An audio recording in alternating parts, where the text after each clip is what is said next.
Listen, you saw the headlines, you heard the short updates, but the timeline matters if we're going to figure out whether the Chiefs actually handled this running back mess intelligently or not. Isaiah Pacheco goes down with a sprained MCL. At first it's listed as week to week. He misses the Bills game. Then the team gets the bye week. 2 weeks off in total. And still, he's not back. Andy Reid said Pacheco may need more time to get up to speed. And that's where this whole situation starts to get weird. If you were expecting a simple injury, a quick return, and the usual workload split back in place, you didn't get it. Instead, we had roster moves that raised eyebrows. Clyde Edwards-Helaire gets elevated from the practice squad. Elijah Mitchell, the veteran they signed earlier in the year for real money, sits as a healthy scratch. That's not a small detail. You put resources into a player, you expect him to be the first name you call when your RBs are thin.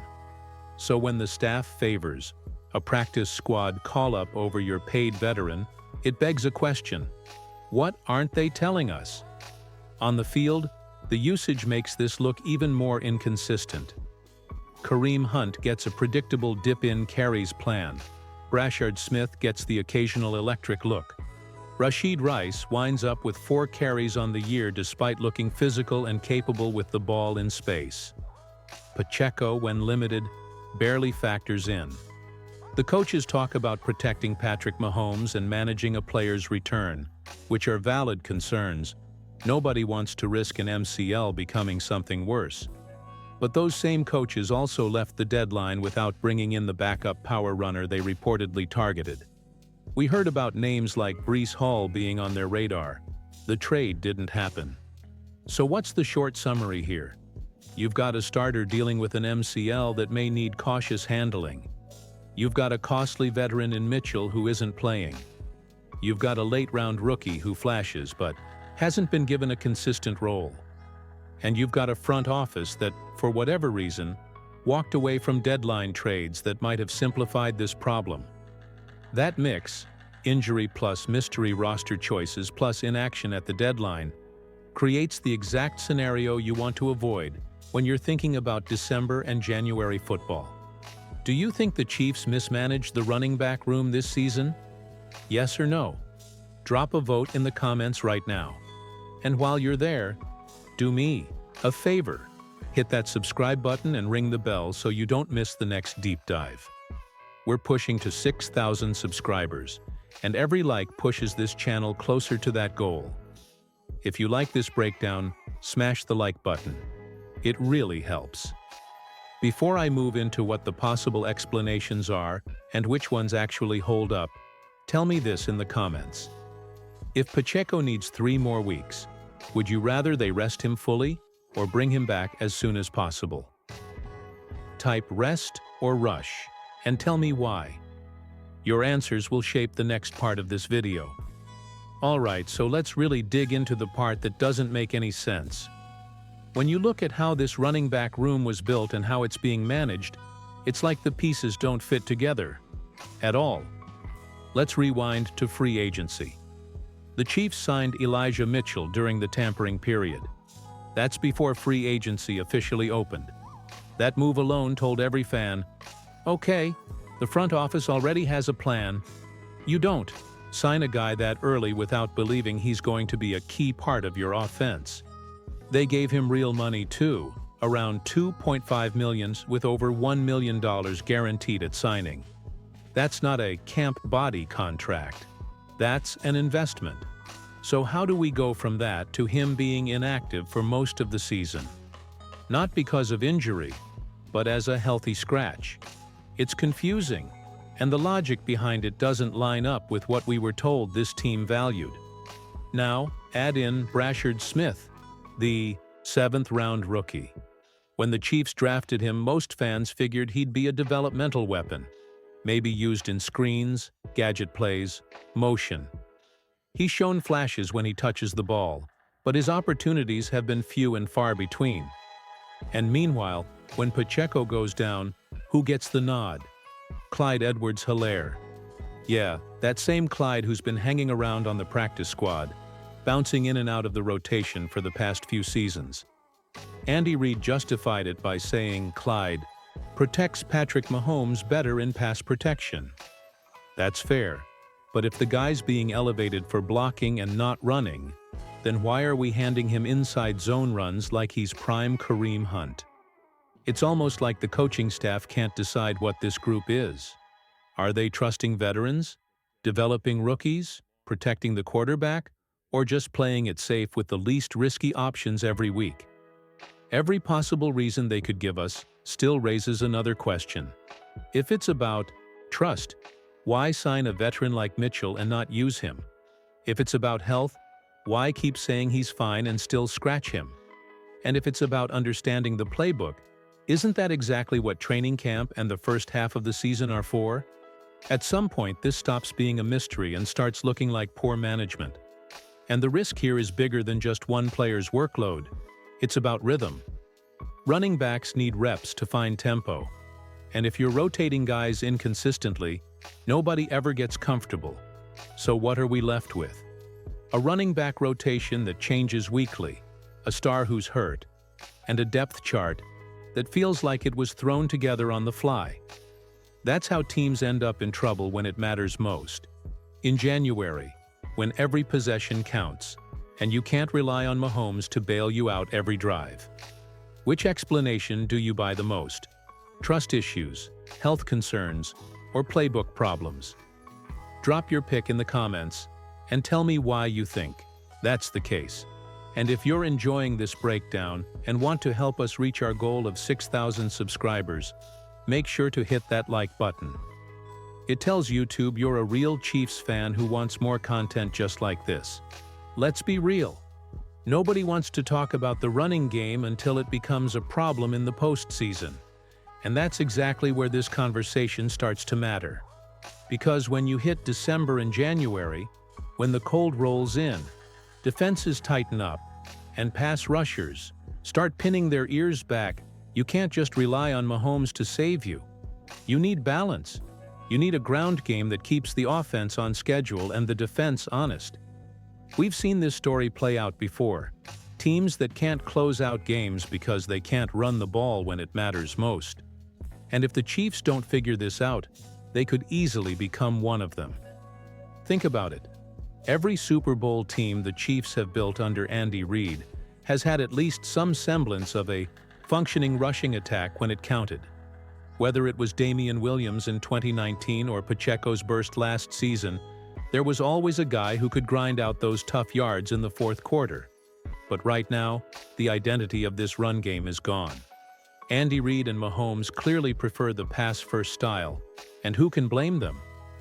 It's flashy, it's explosive, it wins regular season games. But when the playoffs hit and the margins get razor-thin, that's when the little things matter. Controlling the clock, keeping the opposing defense guessing, limiting Mahomes' exposure to unnecessary hits. That's what scares me about the way they're handling this. Let's say Pacheco's MCL takes longer to heal. You're going into late December, maybe even a cold weather road game, with a rotation that still hasn't established a rhythm. That's when games slip away. One or two drives without an effective run game can change a season. Look at other playoff-caliber teams. The Bills have James Cook closing games.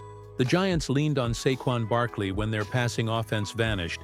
Even the Titans, during their best runs, built around Derrick Henry to control tempo. That's the difference between being dangerous and being complete. The Chiefs have the offensive line talent. They have multiple backs with different strengths. Power in Kareem Hunt, explosiveness in Pacheco, versatility in Smith. What's missing is commitment. Andy Reid has to actually stick with the run game long enough for it to matter, because running the ball 8 or 10 times isn't establishing balance. That's a token gesture. And here's the other piece. This isn't just about style. It's about protecting your MVP quarterback. Every time the Chiefs abandon the run, Mahomes takes on more pressure, more hits, and more risk. The best way to protect him isn't just better pass blocking. It's making sure defenders have to respect the possibility of a handoff. So ask yourself this: come playoff time, do you trust this current running back rotation to grind out a tough fourth quarter? To bleed the clock when the Chiefs are up by 4 with 5 minutes left? If your answer's no, then the front office needs to take a long look in the mirror. If you're still with me, drop a quick yes or no in the comments. Do you believe this backfield, as it stands today, can win playoff games without Pacheco at full strength? And before we move on, don't forget, if you want detailed Chiefs breakdowns like this, every week, subscribe and ring the bell right now. We're building a massive Chiefs community here on Total Chiefs News, and your support gets us one step closer to that 6,000 subscriber mark. All right, so let's shift gears for a second. We've spent enough time talking about the problem. Now it's time to look at possible solutions. And honestly, I don't think the Chiefs need to go crazy with trades or big signings. The fix might already be sitting in the locker room. It just needs the right opportunity. Let's start with Brashard Smith. This guy has quietly been one of the most underrated additions to the roster this offseason. He's got that combo of burst and agility that Andy Reid loves in a third down back. Smith might not be a household name yet, but his ability to create yards after contact and slip through traffic could make him the perfect change of pace option while Pacheco gets fully healthy. And then there's Kareem Hunt. Now, I know, bringing him back to Kansas City came with mixed emotions. But the truth is, Hunt still runs with that same angry downhill style that made him special in his rookie season. He's not the 200-yard guy he once was, but he can still punish defenses, especially late in games. If Reid uses him the right way, short yardage, clock-killing drives, he could give this offense a real identity boost. Don't forget about Clyde Edwards-Helaire either. Yeah, I get it. A lot of fans are done with CEH. He hasn't lived up to that first-round billing, and the injuries haven't helped. But when you watch the tape, there's still a role for him, especially in the screen game and on draws. Those little hidden yardage plays keep drives alive and help Mahomes find rhythm. If the Chiefs can finally use CEH in the right context instead of forcing him between the tackles, he could quietly become a useful rotational piece. Here's what this offense needs to do. Stop thinking of the run game as a break glass in case of emergency option. It has to be a weapon. Something that makes defenses hesitate. Something that opens up those deep shots to Rashee Rice and Xavier Worthy. Because once teams start biting on play action again, Mahomes becomes unfair. That's when the Chiefs look unstoppable. And I'll be real, I think the offensive line is good enough to make this work. Guys like Creed Humphrey and Trey Smith are road graders. They want to run block. It's on the coaching staff to actually let them do it. You can't just ask your linemen to pass, protect 45 times a game and expect them to dominate physically. Sometimes you've got to let them punch a defense in the mouth. So yeah, the pieces are there. If Andy Reid decides to lean into the run, even just a little more, the whole dynamic of this team changes. Pacheco doesn't have to rush back too early. Mahomes gets more breathing room, and defenses lose the ability to tee off on the passing game. But if the Chiefs ignore it, if they keep pretending the run game doesn't matter, it's going to bite them. Maybe not in September, but definitely when the playoffs roll around. Who's the one back you'd trust to carry this offense until Pacheco's 100% again? Kareem Hunt, Brashard Smith, or Clyde Edwards-Helaire? Drop your pick in the comments below, and let's see who the fan favorite really is. And before we wrap this up, make sure you're subscribed to Total Chiefs News. We're pushing hard towards 6,000 subscribers, and every new sub helps us keep bringing you the real Chiefs conversations no one else is having. Here's the bottom line, and I'll keep it short and blunt. This isn't just an injury problem, it's a philosophy problem. The Chiefs have the talent across the board to make a functional, even dangerous running game work. What they're missing is consistency and commitment. If you want to win in January, You don't treat the run like a backup plan, you make it part of the plan. Step 1. Protect Pacheco's recovery. If the medical staff says he needs more time, give it to him. Rushing a knee injury because you want an immediate bump in snaps is how you lose both a player and a season. Let him heal properly, come back on a measured snap count, and avoid playing him full speed until he's truly ready. Step 2. Clarify the rotation and stick to it for multiple games. Don't swap personnel every week based on the matchup or the flashy play. Give one guy a steady 12-15 carries for 2 or 3 games so he can build a rhythm. That's how confidence and toughness develop. Step 3. Use the backs for what they do best. Let Kareem Hunt kill the clock and handle short yardage. Let Rashard Smith bring the speed on screens and outside zones. And use CEH for creative space plays and draws. And yes, put Mitchell on the field in clear goal line or power packages if he's healthy and trusted. You spent money on him. Use him. Step 4. Run to set up the pass, not the other way around. When defenses respect the handoff, play action becomes deadly. That's the quickest way to protect Mahomes and reduce pressure on the offensive line. You don't need 30 rush attempts. You need a committed plan that changes the defense's mindset. Finally, the front office needs to stop being passive at the deadline when a clear need exists.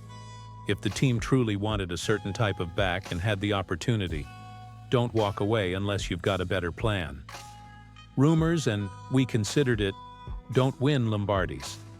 Decisive moves do. So that's my take. Protect the player, settle the rotation, use each back properly, and commit to a run scheme that actually impacts the game. Do that, and this team doesn't just survive. It's a different, more dangerous offense when December comes. Do you agree with this final take? Yes or no? Tell me why in the comments. Also, smash that like button and subscribe if you haven't. We're pushing hard to 6,000 subscribers, and your support gets us closer to daily, deeper Chiefs breakdowns.